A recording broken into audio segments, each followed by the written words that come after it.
네, 반갑습니다. 랜덤마켓 공인중개사무소 대표 이정아입니다. 자, 사람들은 가끔 그 불편한 진실을 마주해야 될 때가 있는데요. 오늘은 그냥 썩 유쾌한 얘기는 아니지만 하도 문의하시는 분이 많아서 이렇게 원고를 몇 장 적어서 이렇게 한번 설명을 해드리려고 나왔습니다. 레지던스 오피스텔 분양을 많이 받으셔서 지금 궁금해하시는 상황도 있으시고 전체적으로 임대 부분에 대해서 궁금하신 사항도 있고 여러 가지가 많아서 이렇게 한번 촬영차 나와 있는데요. 오늘도 장마 시작 전이라 바람도 많이 불고 비도 오고 막 이러네요.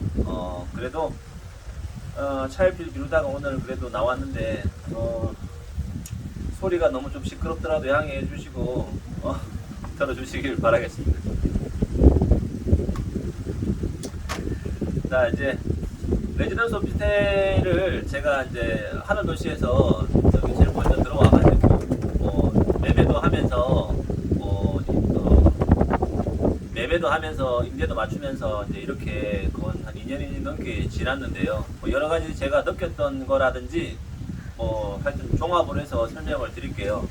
그리고 저는 항상 말씀드리지만 저는 그냥 이 상황만 객관적으로 좀 설명해 드리려고 노력하는 편이고 제 말이 다가 아니라는 것을 알고 계시면 되고 책임은 오롯이 본인에게 있다는 그 진리는 절대 잊지 마시길 바라겠습니다.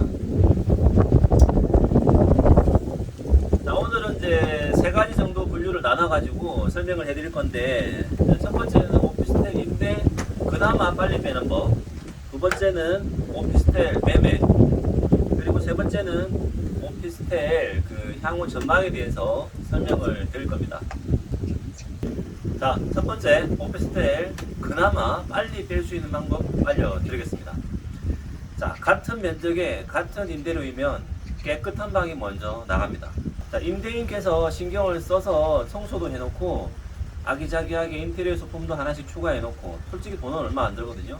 근데 누가 봐도 신경을 써놨다고 보여요. 그러면 100% 먼저 나갑니다.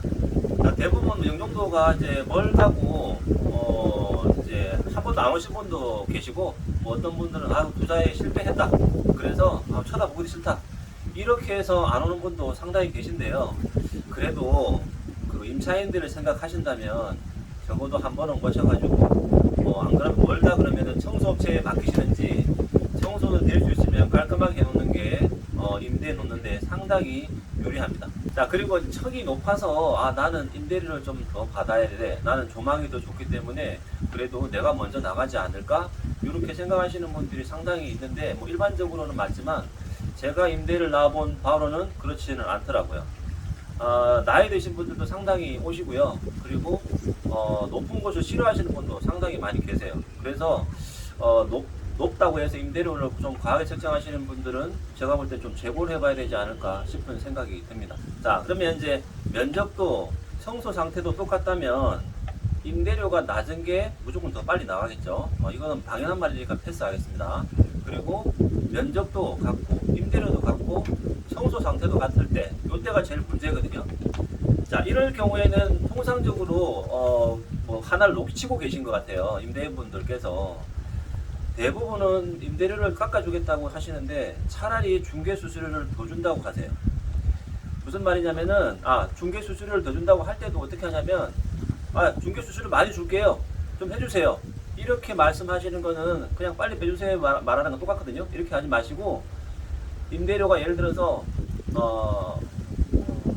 중개수수료가 예를 들어서 10만원이다. 그러면 15만원 드릴게요. 20만원 제가 책임지고 드리겠습니다. 이렇게 딱 정해서 하시는 게 좋습니다. 왜냐하면 대부분 사람들은 임대를 나본 결과 말이 좀 틀리신 분들이 많더라고요. 자, 제가 공인중개사라서 제 관점에서 말씀드린다고 생각하실 수도 있지만 저도 제 물건을 팔 때는 공인중개사를 이용을 하고요. 공인중개사를 이용할 시에는 항상 수수료를 다른 데보다는 더 많이 준다고 했고 다른 데보다 더 많이 줬어요. 실질적으로 그러면 이분이 내가 주는 중개 수수료보다는 훨씬 더 많이 받아주셨어요. 그게 통계적으로 그렇게 나와 있습니다. 현장에서 일하는 사람이 목적 의식을 가지고 한마디 더 하는 게 되게 엄청나게 큰 힘을 발휘한다는 것을 알고 계셔야 됩니다. 자, 단언컨대 높은 층의 아름다운 뷰를 가졌더라도 현장에서 일하는 사람의 그 한마디보다는 효과를 더 발휘하지 못합니다. 자, 그리고 이제 여러 부동산에 물건을 다 내놓으셨는데 어느 한 부동산에서 계약이 됐어요. 그러면 다른 물건 내놓은 부동산한테 문자라도 한 통 해주시는 분은 다음에는 임대 걱정을 하실 필요가 없습니다. 그분은 이미 배려라는 걸 알고 계신 분이고 충분히 배려를 받아 마땅하신 분이니까. 네, 계약은 1년이지만 임대는 계속돼야 되니까요. 그리고 이제 제가 생각하는 아주 위험한 분들이 계신데요. 계약을 딱 하고 나서 막 계약 좀 해주세요 해가지고 계약을 딱 하고 나서 중개 수수료를 청구하는데 중개 수수료가 너무 많습니다. 이렇게 하면서 막 짜증을 내시면서 중개 수수료에 대해서 뭐 가다 청구가 아니냐 뭐 이러시는 분도 계시고, 또 오늘 줄게 하면서 차에 빌 돈을 미루시는 분도 상당히 계신데요. 이런 분 상당히 위험합니다. 저 같은 경우에는 그분은 다음 연도에 임차를 할 때 순번이 제일 마지막이라고 보시면 되겠습니다. 저도 사람이고 임대는 1년만 하는 게 아니잖아요. 계속 이루어져야죠. 자, 이렇게 해서 이제 이렇게 해서 이제 임대를 그나마 빨리 빼는 법에 대해서 설명을 해드렸고요. 오프스텔 매매 관련해서 먼저 설명을 드리겠습니다. 매매 문의하시는 분도 상당히 많으신데요. 제가 간략하게 설명을 좀 해드릴게요. 오피스텔 같은 경우에는 특히 레지던스 지극히 이제 수익형 상품이죠. 수익형 상품에 수익이 떨어진다는 얘기는 생명이 위태롭다는 말이랑 다름없죠. 그래서 당연히 매매가 일단 안 된다는 전제를 하셔야 됩니다. 자, 영종도는 내국인보다 외국인의 그런 발길이 많아져야 성장할 수 있는 곳인데요. 자, 2016년 7월 중국의 사드 보복 이전과 이후가 많이 다릅니다. 환희하게 됩니다. 자, 2016년도 하여튼 16년도만 했어도 괜찮았어요. 그 전에는 정말 중국인 관광객들 버스가 막 문서동에 차고 넘쳐가지고 교통 대란이었습니다. 교통 대란. 항상 객실은 풀이었고요. 그래서 심지어는 방이 다 차니까 안산 저쪽까지 경기도까지 다 나갔었어요. 그럴 경우가 있었어요. 그때는 진짜 말 그대로 레지던스 호텔 오피스텔의 전성기였죠. 자, 그런 이유로 이제 운서동의 삼성 홈큐브가 이제 레지던스 오피스텔 첫 스타트를 해가지고 들어오게 됐습니다. 그러다부터 쭉쭉 오피스텔이 들어서게 됐는데요. 근데 계산상으로 보면은 그때 2017년도 이후부터 중국 사드 때문에 이제 중국 관광객들이 발길을 쭉 뻗고 나서 호텔업계가 솔직히 상당히 힘들었습니다. 엄청나게 힘들었죠. 그래서 동남아의 새로운 나라로 루트를 찾겠다면서 막 이렇게 하다가 결국은 되지 않았어요. 그러면 이제 사드가 조금 가라앉아 나니까 중국인들이 조금 이렇게 오려고 했죠. 그러던 타이밍에 박근혜 대통령 탄핵이 일어나고, 그리고 이제 문재인 정부 들어서면서 대선 공약 중에 하나죠. 전 근로자를 정직원화하겠다. 이런 공약을 이제 굳이 영종 문서동 공항까지 오셔서 하고 갑니다. 그 당시에 저도 계약을 몇 개 해놓은 사람이 있었는데 대부분 다 인력 확인 업체, 아웃소싱 업체의 그런 직원들이었는데 대부분 다 짐을 싸고 계약하기도 잔금을 계약금만 걸어놓고 다 그냥 잘려가지고 다 이렇게 가버리는 사태까지 벌어지기도 하고 엄청 힘들었었어요. 그러고 나서 이제 조금 나아질만 하니까 핵폭탄급이 하나 더 왔죠. 정말 바닥도 모르고 가는 거죠. 코로나19가 터진 겁니다. 여기 공항에서 일하는 사람들이 대부분이었기 때문에 코로나19의 그런 여파는 충격적이었습니다. 여기는 지상직뿐만 아니라 면세점, 호텔, 오만대, 그러니까 저기 공항에 관련된 모든 사람이 일을 하는 곳인데 공항이 멈춰버리니까 그냥 작년부터 제가 하나씩 이제 시골로 고향 앞으로 처음에 한 석 달 정도는 지켜보다가 장기적으로 가지 않겠지 했는데 석 달 정도 뭐 이렇게 지켜보다가 대부분 다 짐을 싸서 떠나기 시작합니다. 방이 점점 뛰기 시작하는 거죠. 그때부터 이제 또 고난의 길이 시작이 된 겁니다. 또 그러던 와중에 그때 2017년, 18년도에 분양했던 오피스텔들이 이제 막 입주가 되기 시작합니다. 이제 중복이 나서 이제 들어오기 시작하는 거죠. 이제 삼중고죠. 이제 사람은 없는데 오피스텔은 늘어나고 난리도 아닌 겁니다. 자, 사람은 줄어드는데 오피스텔은 늘어나고 일자리는 뭐 사라져 버렸고, 자, 이런 상황이 지속되다 보니까 엄청나게 지금 아직까지도 힘든 상황이 지속되고 있습니다. 지금 이런 상황이 지속되면 임대 의 수준이 질이 떨어집니다. 어떤 상황이냐면 예전에는 뭐 달방이라고 하죠. 건설 현장 인부들이 주로 찾는 곳이 있었어요. 저 영동도 자연녹지에서 1층으로 해가지고 그냥 거기는 달방으로도 막 주고 있거든요. 근데 이제 그분들이 이제 상업지 쪽에 있는 오피스텔로 들어오기 시작했어요. 그만큼 반기로 이렇게 하면서 그만큼 이제 수요가 없어서 이제 난리가 난 거죠. 그분들조차도 안 받는다면 진짜 공실은 진짜 이런 말도 못 할 거예요. 그래서 단기 임대가 많아졌고 그런 이제 현장인 분들이 많이 들어오셨어요. 그래서 임대의 질이 많이 떨어지기도 했습니다. 자, 매매 관련해서 수없이 노력도 해보고 알아보고 뭐 별짓을 해봤지만 점점 더 어려워지는 것은 사실인 것 같아요. 1억에 분양했던 오피스텔들이 뭐 지금 7,500, 7,000까지도 나와 있는 게 있는데 매매가 잘 안 되고 있습니다.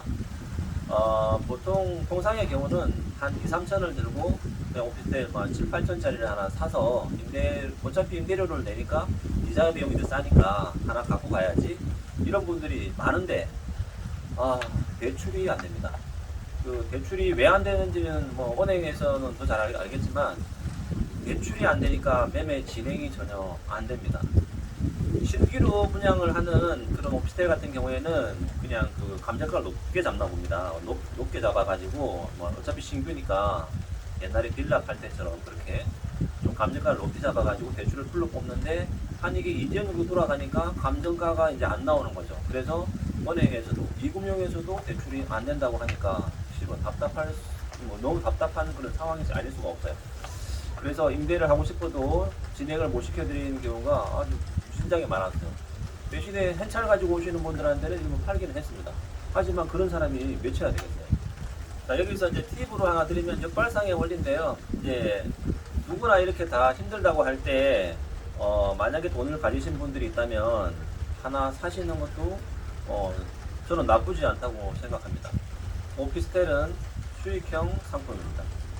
자, 수익형 상품은 수익이 잘 나면 되는 거죠. 두말할 필요가 없는 겁니다.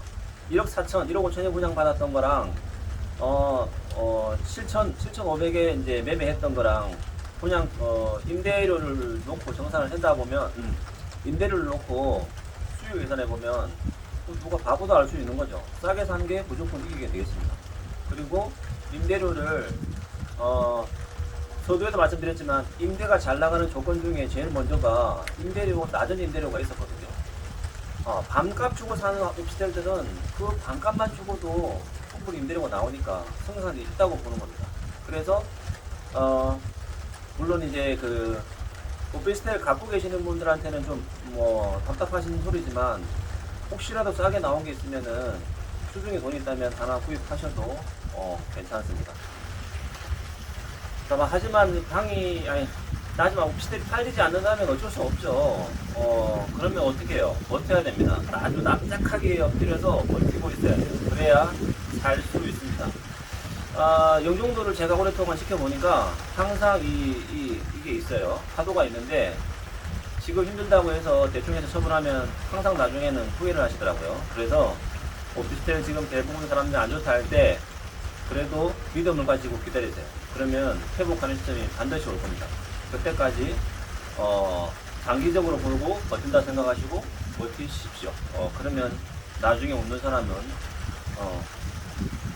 바로 본인이 될 수도 있습니다. 마지막 이제 세 번째 이제 바람도 엄청나게 불고 비도 엄청 떨어지네요. 자, 마지막 세 번째 향후 전망에 대해서 이제 브리핑을 해드리겠습니다. 자, 영종도는 그 무한한 개발의 에너지가 있는 곳입니다. 그리고 실질적으로 3분의 1도 개발이 안 됐습니다. 영종도 개발 그런 계획에 따르면 3분의 1 되지 않았어요. 그래서 여기에 뭔가가 이루어질 날이 멀지 않았습니다. 자, 이런 곳에 테마파크 같은 게 하나 들어온다 그러면 고용 유발 효과가 상당하겠죠. 그리고 여기는 위치적으로 입지도 좋기 때문에 저는 충분히 하나 들어올 수 있다고 생각합니다. 이거는 뭐 여진교 이런 개통의 그런 거 문제를 떠나서 이거는 아주 큰 개발의 이슈가 되는 거니까 이런 게 온다 그러면 방은 금방 다 빠져버리겠죠. 이런 거 하나 있을 수 있으니까 기다리시면 그게 언제 올지 저는 모르죠. 하지만 생각 외로 빨리 올 수도 있어요.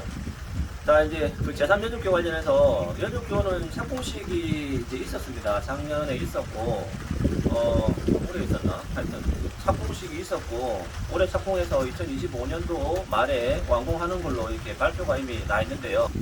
이제 요게 이제 간과하지 말아야 될 게 하나 있는데 여기는 이제 무료 다리가 현재로서는 아니라는 겁니다.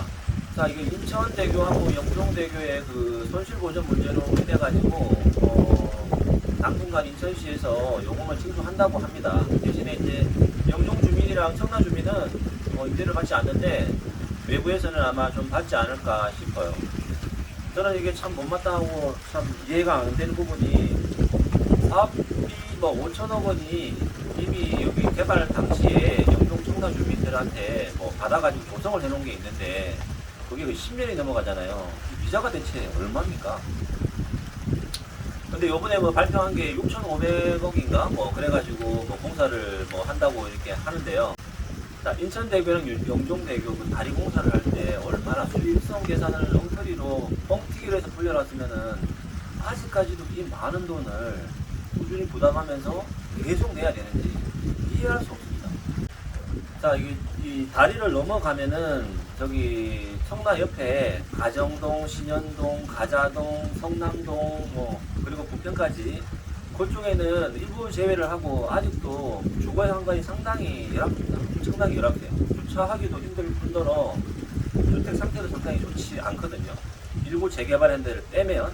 근데 지금 주위를 둘러보세요. 여기는 정말 전봇대 하나가 없습니다. 이렇게 구성이 잘 돼 있는 데가 심지어는 비싸지도 않습니다. 주거 환경이.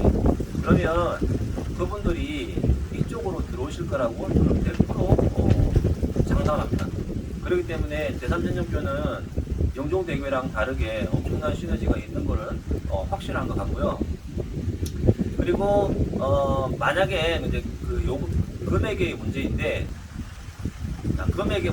약간 저렴하게만 한다면 어디 도로나 뭐 처음 개통하면 약간의 돈을 받잖아요. 뭐 그런 것처럼 금액만 좀 조율해서 한다면 아주 폭발적으로 인구 유입이 많이 늘어날 것으로 저는 보고 있습니다.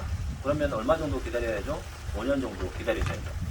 자, 지금까지 2년 동안 2년 이상이 됐군요. 2년 이상 동안 내주전수 오피스텔의 밑에서 있으면서 여러 가지 겪어본 나름대로의 생각을 정리해서 말씀을 드렸습니다. 지극히 이제 저희 개인적인 생각이니까 그냥 참고 수준으로만 하시길 바라겠고요.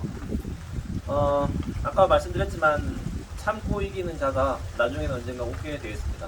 마음을 느긋하게 가지고 영종도를 좋게 보시는 분들은 모두 다 돈을 버셨습니다. 이게 핵심 포인트예요. 자, 지금까지 시청해주셔서 감사합니다.